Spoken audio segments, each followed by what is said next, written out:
Me voy a vivir a la ciudad de Mérida, a un cuarto de azotea, en una colonia que se llama Chuburná, a la que le tengo especial cariño. Me imagino.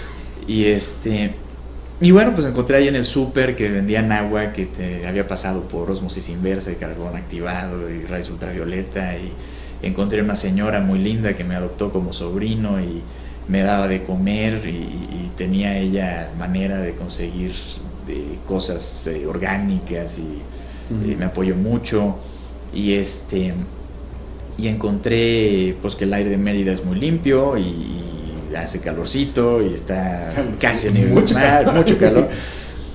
Y viví ahí el año más feliz de mi vida mientras estuve enfermo. Realmente ahí comprobé que normalmente pensamos que lo más importante en la vida es la salud. Después alguien dice el amor, y después, si se puede, ¿por qué no?, el dinero. Y en ese momento yo me descubrí viviendo el año de mi vida en el que peor estaba en cuestión de salud. Mi cuestión afectiva pues era complicada porque toda mi familia vive en la Ciudad de México y nadie sabía lo que me estaba pasando. Yo estaba allá en Mérida y tenía algunas amistades, y tenía uno de mis primos que vivía allá, y aparte acababa de conocer, pero es de esos primos que casi ni conocía, pero bueno, al estar en Mérida y todo, me acerqué mucho a él y fue algo muy lindo. Pero mis principales fuentes de afecto, mi padre, mi madre, no estaban aquí. Entonces tampoco estaba en mi mejor momento en cuestiones de amor. Y la cuestión del dinero pues definitivamente era catastrófica, ¿no? O sea, yo había vendido todo lo que tenía, la mayor parte me lo había gastado en tratamientos, me quedaba un pequeño ahorro y la impotencia de no poder producir más, ¿no? Lo que decías, ajá. Entonces sí es angustiante, y era muy metafórico ver cómo yo podía sentir la salud de mi cuerpo, cómo iba decayendo, y al mismo tiempo cada vez que metía mi tarjeta a un cajero también veía cómo mi cuenta del banco iba decayendo, y realmente era una carrera de saber cuál se acaba primero. Yo decía, ojalá la salud, porque si no, no sé qué voy a hacer. En ese contexto quiero enfatizar por qué experimenté plenitud, por qué te puedo decir que fue el año más feliz de mi vida mientras estuve enfermo. Primero, porque estaba reconciliado con mi realidad, porque ya no tenía planes, ya no tenía expectativas, ya me había podido liberar sin culpa de las grandes expectativas que mis padres tenían de mí, porque ellos tenían muchos planes para mí, principalmente mi padre. Y en ese momento pues papá, lo siento, pero realmente es que no puedo, ¿no? Yo mismo pues también tenía mis planes, y algunos me habían salido y otros no me habían salido, y me sentía muy mal por los que no me habían salido, y en ese momento ya no importaba nada. O sea, tienes un año y dices que ¿qué voy a hacer con ese año? Y ya no me voy a pasar ese año lamentándome por lo que no pude hacer. Voy a pasar este año tratando de disfrutarlo lo más que se pueda, dada la condición de mi cuerpo, dada mi condición afectiva y dada mi condición económica. Entonces yo vivía en un cuarto que me costaba 800 pesos de renta, y vivía en un mes con 1,200 ya, con gas y comida y todo. Y cuando tenía un poquito de fuerzas, que me sentía un poquito mejor, agarraba un camión y me iba a Playa del Carmen, abordaba un ferry, me iba a Cozumel y me iba a snorkelear, que era una de mis pasiones. A veces me prestaban un coche y me metía a la selva, a Siancán, y me estaba ahí lo más que aguantaba, hasta que ya me empezaban a salir ampollas en la piel, todo por el calor y el sol, y que aunque te lavas con agua que se supone que es dulce, no es tan dulce. En fin, entonces llegaba un momento en el que sí, ya de plano no aguantaba, entonces iba de regreso. Y eso para mí era comulgar con la naturaleza, volver al origen, experimentar el estar en ese momento y en ese lugar y saber que ese puede ser el último momento y el último lugar que visite, y saborear los aromas, saborear los sonidos, saborear. Algo muy curioso que me pasó en Siancán es que yo tuve permiso de los biólogos para entrar por un acceso que normalmente no está abierto al público. E iba yo en una parte del trayecto y volteé a ver el cielo y tuve una sensación de sentir que ahí empezaba el cielo, ¿no? El cielo realmente no tiene un principio, ¿no? Pero sentí chinito ahorita que yo vi ese cielo y las garzas volando a los costados y la vegetación que es extraordinaria, y sabía que había jaguares, acaban de ver una hembra con 2 crías, y vi ese cielo tan limpio, tan puro, tan transparente, y sentí, es que aquí empieza el cielo, como que de aquí sale el cielo que cubre toda la tierra. Ajá. Y llego a una comunidad de pescadores y platicando con ellos, me invitan a comer, muy amables y todo, y platicando con ellos les pregunto, ¿qué quiere decir Siancán? Y me dicen, el lugar donde nace el cielo. Me imaginé que ibas a decir algo así, wow.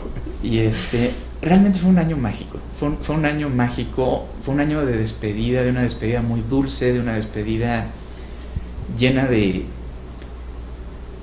mucha gratitud,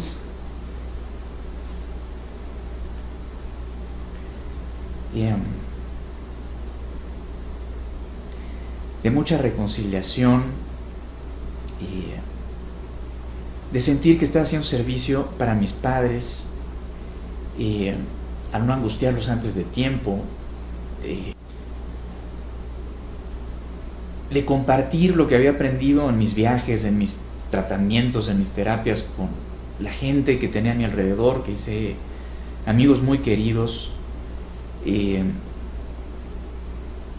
Me aventé de un cenote de más de 30 metros de altura 5 veces.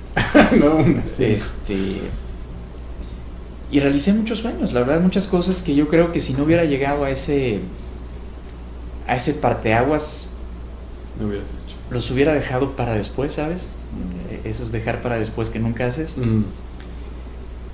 Y estando en ese contexto, me entero a través de un médico holandés con el que yo había estado en tratamiento, que en China hay un hospital que trabaja sin medicamentos. Él había estado ahí y regresó fascinado, regresó impactado, me dijo, esto es lo más impresionante que he visto en mi vida. Y yo honestamente no le creí. No le creí porque pues yo ya había estado con él, ya había estado en tratamientos de lo que él hace, y que también todo maravilloso. Aprendí mucho con él, vi que sus tratamientos dan buenos resultados en muchos de sus pacientes, pero en mí nada funcionaba. O sea, yo ya cuando llegaba con el médico y me decía, es que tú eres raro, bueno, ya yo estaba acostumbradísimo a eso. Ya casi era un halago. Sí. No, ya era lo de siempre. O sea, lo que funcionaba en los demás, en mí no funcionaba, ¿no? Entonces, cuando me habló de esto, me pareció interesante porque yo toda la vida sentí que debía haber algo que yo pudiera hacer para ayudarme a mí mismo.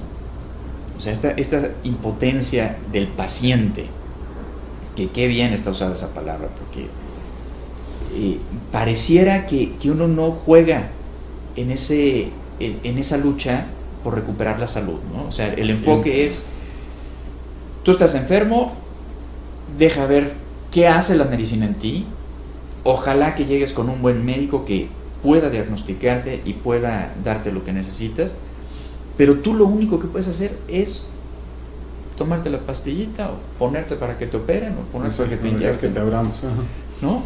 Y tú no puedes hacer nada. Y yo tenía momentos de crisis cuando era chico, desde muy chiquito,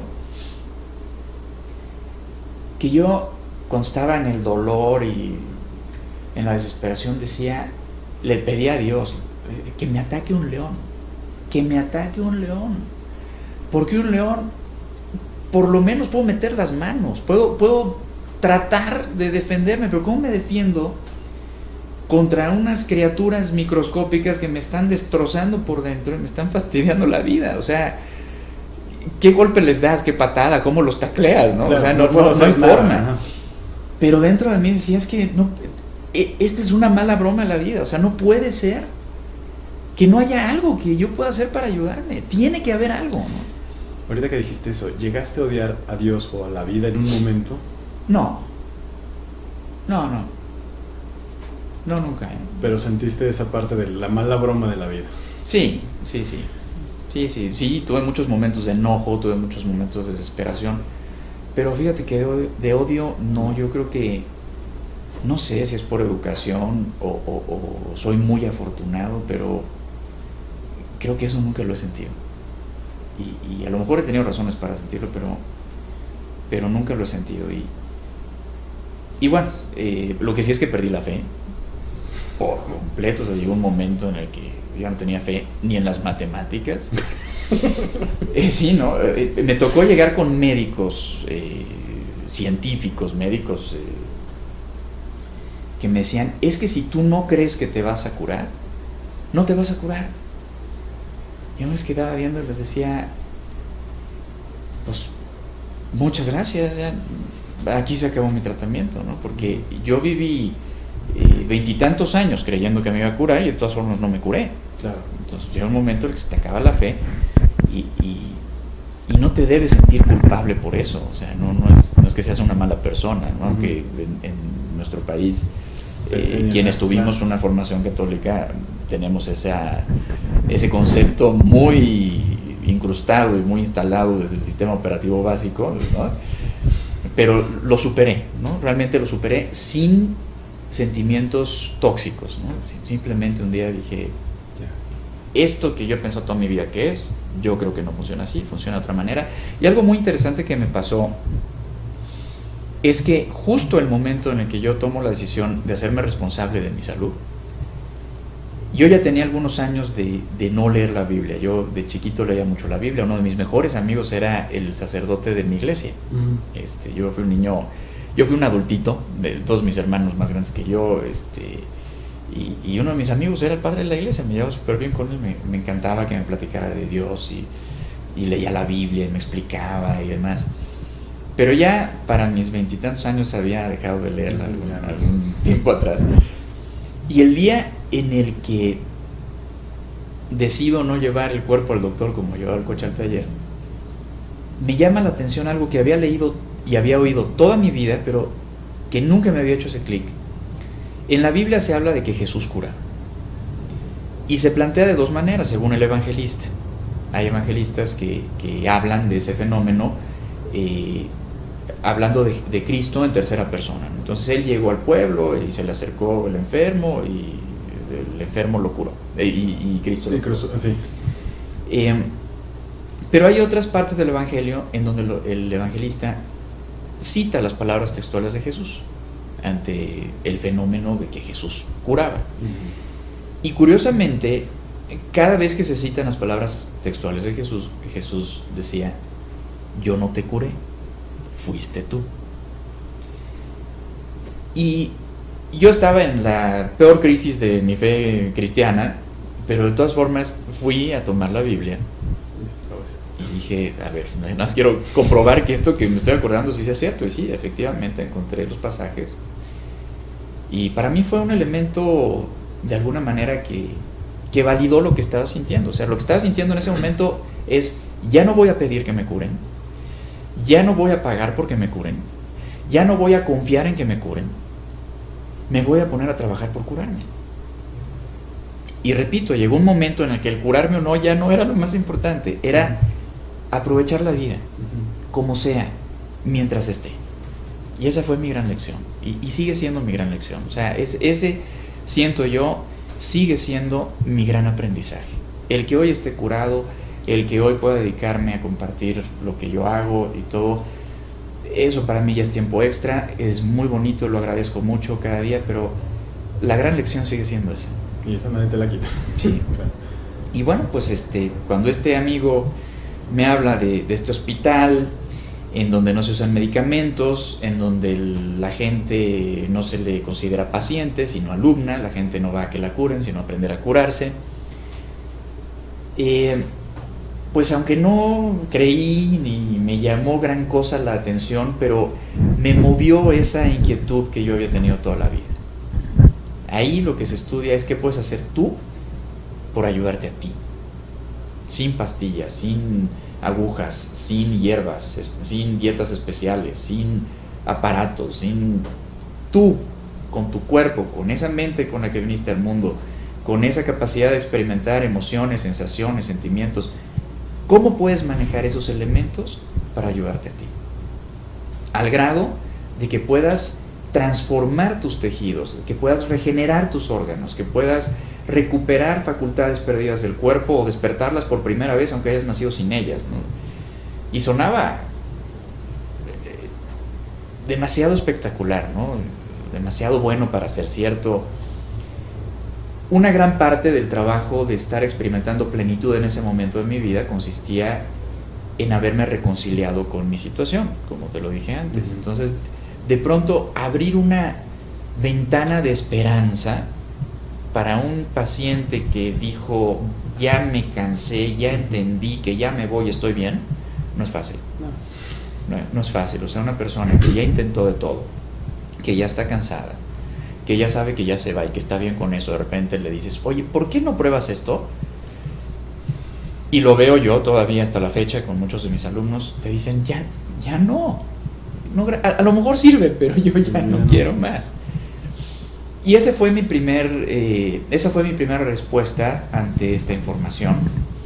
Él me mandó un material que lo mandó a casa de mi madre, aquí en la Ciudad de México. Estuvo aquí meses, hasta que un día yo vine de Mérida y a la hora de entrar a casa de mi madre veo ese material.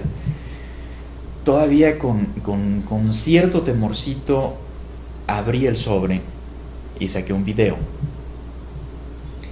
Después me enteré que no debía haber aprendido a practicar con el video, que eso no es lo recomendable. De hecho, lo menciono así. Mi amigo no lo sabía, yo tampoco. Y bueno, pues tomo ese video y me regreso a Mérida y me pongo a practicar lo que venía en él. En menos de una semana empiezo a tener reacciones terribles, me empiezo a poner muy muy mal, pero para mí fue muy tangible que era consecuencia de los ejercicios que estaba haciendo. Entonces lo primero que me pasó es que me asusté y dije, o lo estoy haciendo mal o está mal el video. Lo voy a poner al revés. Pero lo que era muy evidente es que algo estaba pasando, entonces me despertó una gran curiosidad. Ya tienes una conciencia fuerte de tu cuerpo, parece. Sí. Y no, aparte eran cosas innegables, o sea, en el momento en el que me ponía a hacer el ejercicio pasaban unas cosas, en cuanto terminaba pasaban otras, o sea, y eso pasó 7 veces seguidas, ¿no? Entonces, dije, no, pues, aunque parece que uno no está haciendo nada, porque son ejercicios los que se trabajan en este hospital, que parece que uno no hace nada, pero los efectos eran muy evidentes. Entonces, pues decido investigar a fondo. Decido que en Europa lo que me habían dicho es, si sobrevives el año, vienes otra vez a una segunda fase de tratamiento. Pero dije, no, o sea, todo lo que hicimos en esa primera fase, yo no siento un cambio, no siento algo así que tú digas, me sirvió por lo menos para esto. Y encontré pues que había más crecimiento en el atreverme a primero vencer mis prejuicios, porque yo tenía muchos prejuicios contra los chinos. Debo aceptarlo y me disculpo públicamente, pero para mí chino era sinónimo de chafa. Y yo creo que muchos mexicanos pensamos así, ¿no? Y voy a aclarar, chafa en México, perdón que te interrumpo porque igual nos estás viendo en otra parte de Latinoamérica. Chafa nosotros en México lo usamos como para algo sin valor, corriente, de mala calidad. Mal hecho, exacto. Mal hecho. Sí. La mala copia de la copia de la copia de la copia de la tercera con rebaba. Y no, definitivamente hay muchas cosas fabricadas en China que no tienen buena calidad, pero lo que no nos ponemos a pensar muchas veces es que también muchas de las cosas que tienen la mejor calidad están hechas allá, ¿no? Y que China innegablemente ha sido un país que ha estado a la vanguardia a lo largo de toda la historia de la que estamos enterados los seres humanos, en términos tecnológicos, en términos científicos, en términos filosóficos, en términos artísticos. Entonces, pues primero fue vencer un prejuicio grande y decidir aventurarme a China, que es un país, o en 1999 todavía era un país pues muy complejo, lo sigue siendo, pero definitivamente ha cambiado. En donde hay mucha piratería también, en donde hay mucha gente mentirosa y tramposa y demás, y eso yo empecé a enfrentarlo cuando empecé a buscar cómo llegar a este hospital, ¿no? O sea, yo empecé a hacer contacto con gente en China y por cuestiones de sentido común pues me daba cuenta que me estaban tomando el pelo, ¿no? Hasta que un día tomo la decisión de no irme a China a menos de que yo tuviera la garantía de aprender directamente del director del hospital o en el hospital, ¿no? Y finalmente encuentro un teléfono que varias fuentes coinciden que es el teléfono del hospital. Me pongo a llamar muy insistentemente hasta que logro hablar con la maestra que estaba encargada de recibir a los extranjeros en el hospital. Ella me explica que el hospital cierra sus puertas a los extranjeros en el invierno. Yo estaba haciendo contacto con ella a finales del verano. También en el otoño cierra. Se había acabado el entrenamiento para extranjeros de ese año. Y entonces ella me dice que me tengo que esperar un año para tomar el entrenamiento. Sí, pues yo del año yo lo vi. Le explico que no lo aguanto, que no llego. No me pregunta ni qué tengo, ni nada. Me llamó la atención, ¿no? O sea, qué poca curiosidad de saber qué tengo. Ya después me enteré que China en Chikung realmente ese no es un elemento importante. Y colgamos el teléfono. Básicamente ella lo que me dice es: si sobrevives el año acá nos vemos, y si no, pues lo siento mucho, no hay nada más que pueda hacer por ti. Qué fuerte. Sí, pero como yo tampoco es que estuviera obsesionado con irme a China ni nada, la verdad es que colgué muy tranquilo diciendo, mira, no era. Esto es lo más cerca que pude llegar y no era. De ahorita lo estoy resumiendo lo más posible, pero ya había hecho un trabajo de meses de tratar de llegar a esa llamada y concretarla. Sí, porque cuentas que incluso te contestaban en chino. Sí, sí, claro. Y varias veces sí. en chino. Y con todas las dificultades de la comunicación, porque yo no tenía casa, no tenía un teléfono propio, tenía que pedir prestado a las 2 de la mañana para poder comunicarme a China. O sea, era muy complicado, y por fin había logrado hacer contacto con esta persona que me había dicho pues que en ese año al menos no. Y cuelgo muy reconciliado con la posibilidad de no irme. Acuérdate que estaba en un proceso de aceptar la realidad como era y no pelearme con ella, sí luchar por construir una mejor realidad, claro, pero aceptando la actual, ¿no? O sea que aquí es algo que me llama mucho la gente que hemos entrevistado, y es la palabra que usan, los que hemos vivido cosas fuertes, ¿no? La palabra aceptar, que no es lo mismo que resignarse. Y es, claro. Tú estabas viviendo una aceptación completa. Claro. Es mejorar tu situación real, pero entendiendo la situación, no haciéndose tarugas ahí como... Sí. Yo pasé del sí puedo, lo voy a lograr, lo tengo que lograr, a pues darte cuenta que a veces no. Y que también eso está bien. Y que no por eso eres cobarde, y que no por eso te das por vencido, y que no por eso vas a dejar de trabajar por estar mejor. Exacto. Pero que puedes estar bien hoy, aunque tus circunstancias no sean las ideales. Si tú logras aceptar tu realidad y logras valorar lo que sí tienes y poner más atención en lo que sí tienes que en lo que no tienes, ¿no? Entonces yo estaba en ese proceso muy clavado. Que no era con cualquier cosa. Sí, no, y ese me lo enseñó la vida. Ese no lo aprendí en un curso ni lo leí en un libro. O sea, ese lo aprendí a fuerza, aunque no me haya gustado, pero el día que lo aprendí, yo creo que ha sido la más exquisita de mis lecciones, ¿no? Y entonces me pasó lo mismo con esto. O sea, a la hora que me dijeron, aquí en China las cosas funcionan así, y si tú quieres venir al hospital es el año que entra, y si no llegas, pues ni modo. Dije, ok. En China en Chikung hay una frase muy profunda que se trabaja mucho en la práctica, que dice: todo está bien. Y hay gente que inmediatamente piensa, todo está como yo quiero que esté. Que no es lo mismo, no es lo mismo. todo está bien, es algo mucho más profundo que eso y tiene que ver con lo que yo estaba experimentando en ese momento, ¿no? Está bien. Pero una semana y días más tarde me llega una invitación por parte de esta misma persona que era la embajadora del hospital y me dice: Carlos, porque soy Carlos Eduardo, parece que hay yuan. Y yuan es un término chino que se parece mucho a lo que en español conocemos como sincronía o destino. Me dice: parece que hay yuan y hay la posibilidad de que vengas al pie de la montaña más sagrada de China. El hospital cierra sus puertas, pero está la posibilidad de que vengas al pie de la montaña más sagrada de China, en donde está la gran maestra Wang, que después del maestro Pan, que es el director del hospital y el fundador de China en Chikung, pues es el personaje más importante de China en Chikung en China. Es una extraordinaria maestra y ella dijo que puedes venir. No te garantizamos que conozcas al maestro Pan, pero a veces el maestro Pan la viene a visitar. Entonces, nada más que si te interesa tienes que estar aquí la semana que entra. Y era octubre de 1999, yo pues al borde de la quiebra, no iba a estar en el hospital, yo no estaba seguro de estar hablando con la persona del hospital, o sea, ella decía que sí, pero yo no había algo que me lo garantizara, ¿no? Pero simplemente sentí arriesgarme y sentí decir que sí, y de inmediato ella me mandó una carta que llevé a la embajada, me expidieron la visa y estaba abordando el avión unos días más tarde, sacando pues lo último que me quedaba de mis ahorros y mi madre me decía: ¿qué vas a hacer si llegas a China y no hay nadie esperándote en el aeropuerto? Y yo pues ya había ido a Europa, ya había ido a Estados Unidos, ya desde muy joven había tenido experiencias.